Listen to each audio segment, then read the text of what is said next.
Կկարողանան արդյոք հայ ֆերմերները բավարարել Մոսկվայի պահանջները իրենց արտադրանքը ռուսական շուկա արտահանելու համար։ Ռուսաստանի գյուղատնտեսության նախարարությունը հրապարակել է ռուսական պայմանները գյուղնախարար Օքսանա Լուտիի եւ Հայաստանի էկոնոմիկայի նախարար Գևորգ Պապոյանի Ալմաթիում հանդիպումից հետո։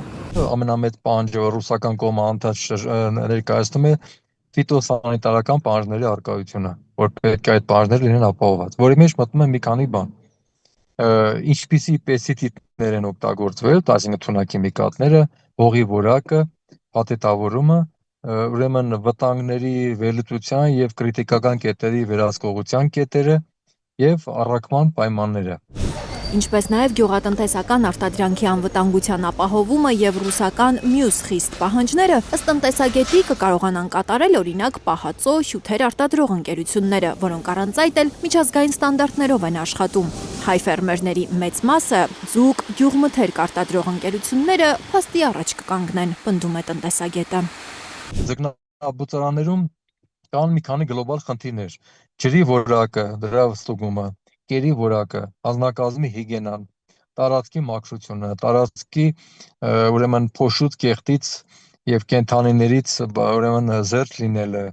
ուրեմն ներսի հիգիենան, պատերը, հատակը եւ այլն, եւ մշակման տեխնոլոգիաները եւ սննդի անվտանգության հետ կապված համակարգեր արկայությունները։ Դրա համար ես կասեի, որ ձկնաբուծարանների մեծ մասը չի կարողանա արտանել Ռուսաստան։ Մոսկվան կարևոր է համարել, որպեսզի ռուսական շուկա մտնող արտադրանքը համապատասխանի ԵԱՏՄ-ի անասնաբուժական եւ բուսասանիտարական պահանջներին։ Տնտեսագետը նկատում է, սա մի պայման է, որը հաճախ են խախտում հայ արտադրողները։ Իմանալով այս ոլորտը բավականին լավ, տեղյակ լինելով շատ արտադրողների մոտ իրավիճակներին, կարող եմ ասել, որ մեզ մոտ սննդի անվտանգության եւ ֆիտոսանիտարական խնդիրները իրոք բավականին շատ են, անասնաբուժական խնդիրները շատ են եւ հետեւաբար հարկավոր է դրանց ուշադրություն դարձնել։ Չի իմացել արդյոք ռուսական կողմը հայկական ընկերությունների, ինչպես իրենք են նշում, անթույլատրելի թերացումների մասին, ինչու է հիմա խոսում դրանց մասին։ Ռուսական կողմը դրա մասին միշտ էլ իմացել է, աչքերը փակել է,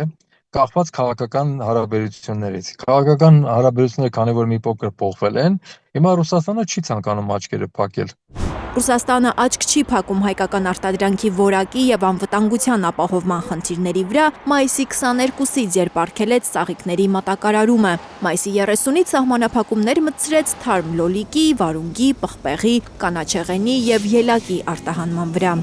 Հունիսի 2-ից սահմանափակումները տարածվեցին կորիզավոր մշակաբույսերի՝ բալի, կեռասի, ծիրանի, սալորի, դեղցի, նեկտարինի, ինչպես նաև թարմ խաղողի վրա։ Հուլիսի 3-ից ցմբուկի, կարտոֆիլի, չրերի վրա։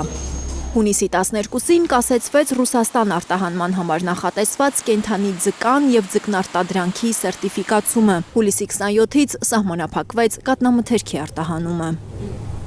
Մեր սննդի անվտանգության տեսչությունը պետք է ավելի լայն մասշտաբներով եւ ավելի խիստ ստուգումներ կատարի եւ նաեւ նրանք, որոնք որ վստահ են, որ իրենց մոտ այդ խնդիրները չկան արտահանման հետ կապված, ապացուցի, որ չկան։ Ինքը ռուսական կողմի հետ պետք է մտնի երկխոսության մեջ, պետք է արձանագրություններով, փաստացի ստուգումներով ապացուցի, որ մեր ապրանքների որակը համապատասխանում է։ Տնտեսագետ Գագիկ Մակարյանի հաշվարկով, եթե խաղողի մի մասն էլ չմթերվի, հայ ֆերմերների կորուստը կոմպենսացնելու համար կառավարությունը մինչև տարվա վերջ կծախսի 220-ից 250 միլիոն դոլար։ Այդ գումարը դուրս կգա Հայաստանի բյուջեից։